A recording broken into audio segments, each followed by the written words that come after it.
Are you just another brick in the wall? I don't know about just, but I certainly want to be a brick in the wall. Well, find out why in this Get week's real. episode. Yeah, with the English sisters. Tune in. Tune in.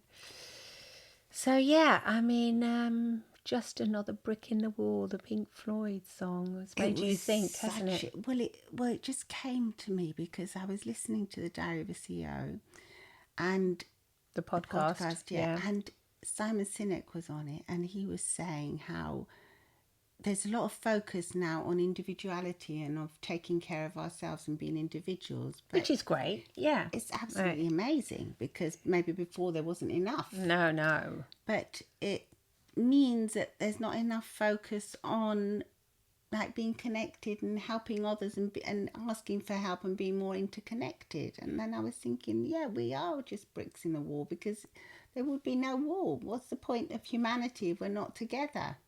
Yeah, just a brick on its own. You can't create anything. You can't create a wall. You can't create a house, a building, nothing. Whereas with lots of bricks, this is how the whole cities have developed and how yes, I know what you mean by that. And civilizations have flourished, and how we've been able to help and survive and thrive by being connected to other people. Absolutely. Human connection. I think it can be, I don't know about, you don't really forget it, but I think that you can, it can be easy to go without it nowadays because it's easier than ever. Yeah, because of the apps and, these new shops like the Amazon shops. You just walk in with your app and you can just buy anything and take it out. And, there is no real human connection. There's no little grocer person. No. It's the helping like selling you apples, or like what we used to do, go down to the market. Yeah, that's so cute.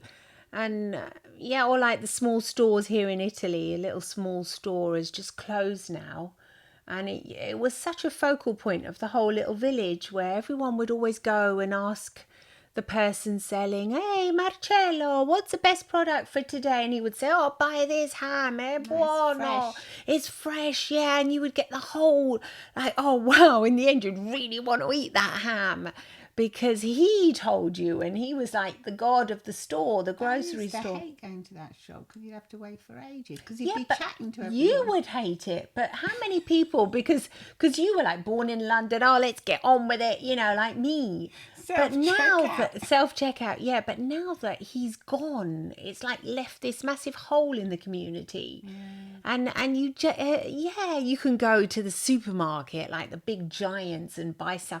It's not the same as having, like, my kids are always saying, "Oh, we miss Marcello so much," because he used to make us those delicious panini, and he would always know exactly what I wanted in my panino, in my sandwich. Yeah, he would say, "No, hey, try this," and you miss him. You miss him, because he really, yes, it's true, you would have to wait, but he was human connection, and if you do, we know that human connection actually strengthens our immune system. So do you think we're becoming impatient then, that we want everything so fast and quick that we don't want to have to wait for things? No, you don't want to wait, but because you say, why bother waiting? I just get it on my app. What's the point? I mean, even now here in the villages in Italy, you can have an app wherever you are to help you out. But then you have to wait for things, don't you? You have to wait for things when you don't have your apps.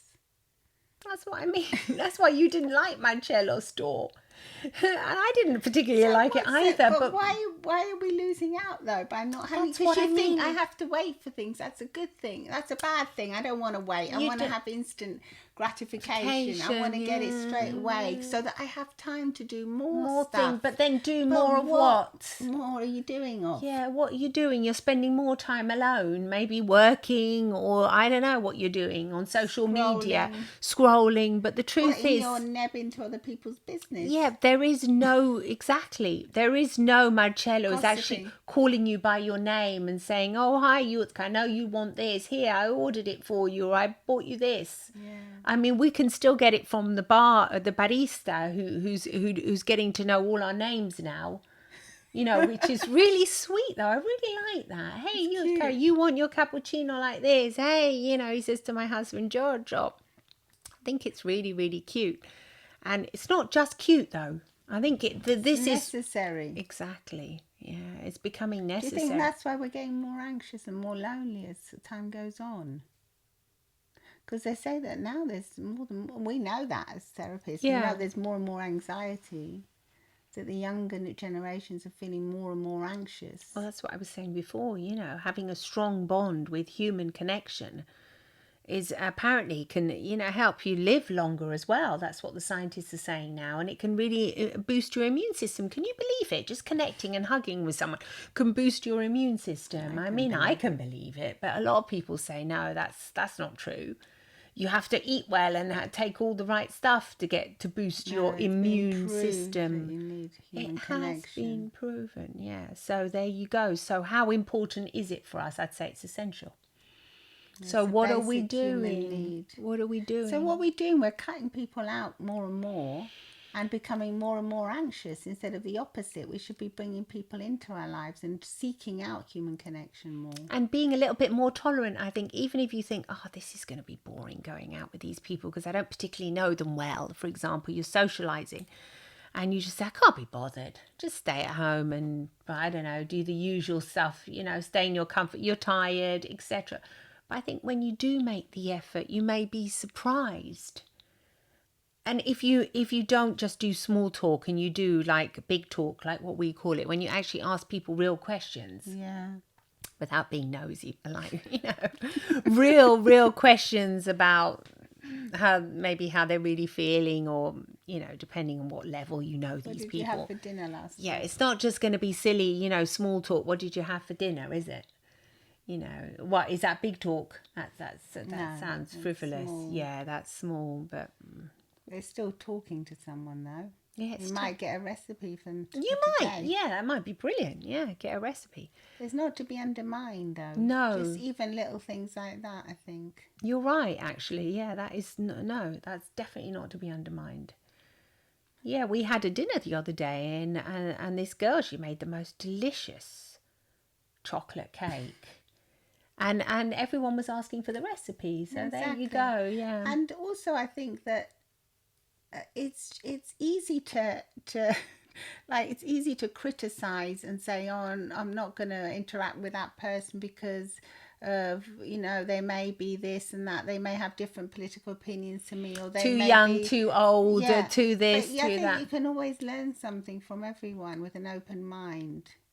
Yeah, and if you realize that it's actually good for you, that you do want to be another brick in the wall, really, and being that brick on your own, it's not really going to help you, is it? No, because as humans, I think we're all connected, and we are connected just by being human. Yeah, exactly. That's it. Yeah. There's nothing to be done. The wall is already there. The wall is there. But it's what do we do to create like a fortress around us to stop people coming in? Like we wrote in Stress Free in 3 minutes. I was reading that story that we wrote about do not disturb. Do not disturb me. I have a do not disturb sign on my forehead. Gosh, yeah, God, and that's so. It was, and how do other people know I have a do not disturb? Eyes down. Yeah. Frown or lips down as well. Yeah. A sad face. Maybe not a sad face, just on your phone face. That's what it is nowadays. Don't disturb me. Yeah, do not disturb. I'm busy, yeah. And then the person decides to hang the do not disturb sign, put it away at the end of the story. It's got a happy ending. Yeah, that's so true, you know. Please disturb. No, I think you don't need a do not disturb, and you don't want a please disturb sign. You just want a hello sign sometimes, because if you put that hello sign up, it means hello, I'm present.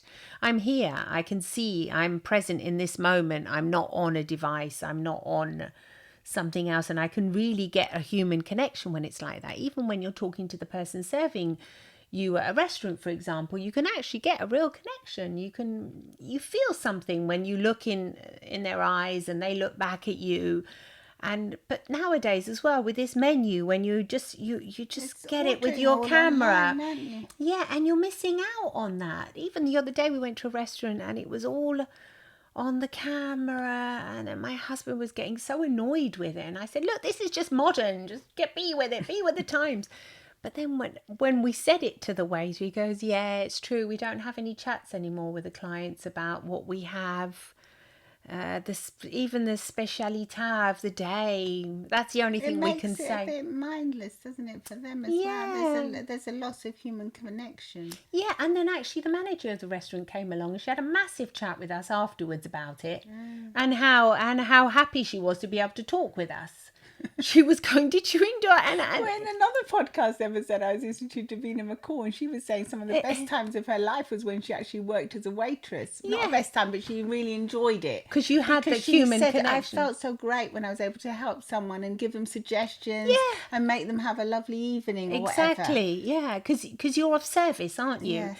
And I think that now, yeah, you do go right. You see that menu, and you get it with your Turning camera. us all into a bit like little robots. Yeah, and then you'll have to look at your phone even for the menu in the restaurant. And you can practically never get away from this phone. You know, if you put it in your bag and you think, oh, I'm going to have a lovely evening. No, you can't. You've got to get it out again.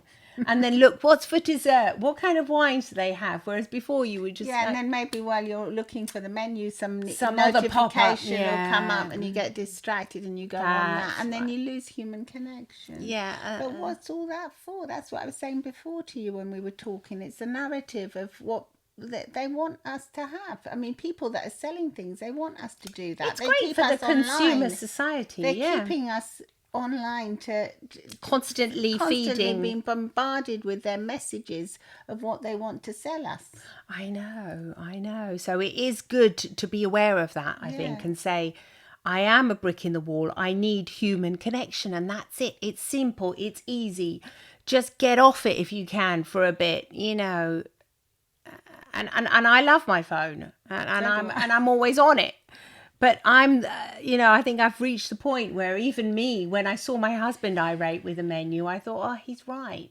It would be nice to just have someone just say, oh, today we've got this and this, blah, blah, you're blah. on your phone, but you're not on your phone like when you're talking to me. You're not always constantly on your phone all the time. Oh, God, no. Or if you go to dinner, you're not on your phone looking No, down. no, what I reading. mean is we work with our phones. Yeah, that's so, different. yeah, it's working. But, yeah, even that nowadays, I That's mean... a bit too much, I think, though. I think that's why we're feeling more and more anxious as well, the lack of connection. Also, the fact that there's a lot of remote work now after the pandemic, people working at home a lot, not meeting people, not going to see people. I think we have to make an extra effort to have I think so. That's all we have to do. Yeah. Out of the office activities that connect us to people. To real people, yeah, that's it. That's what we need. And what are your thoughts? Yeah, that's Let us know. We do love to really connect. So if you want to write to us, we'll be so happy to answer you and give us your thoughts about this. And what are you trying to do? Do you feel that you kind of lacking a bit of that human connection now? And, just let us know. Let us know. And you can also watch this podcast on our YouTube channel at The English Sisters. See you there where you can comment too. And please follow us. And if you have time, do rate the podcast. We love to hear from you. Love it. Lots of love and smiles, Smiles from the English Sisters. Bye.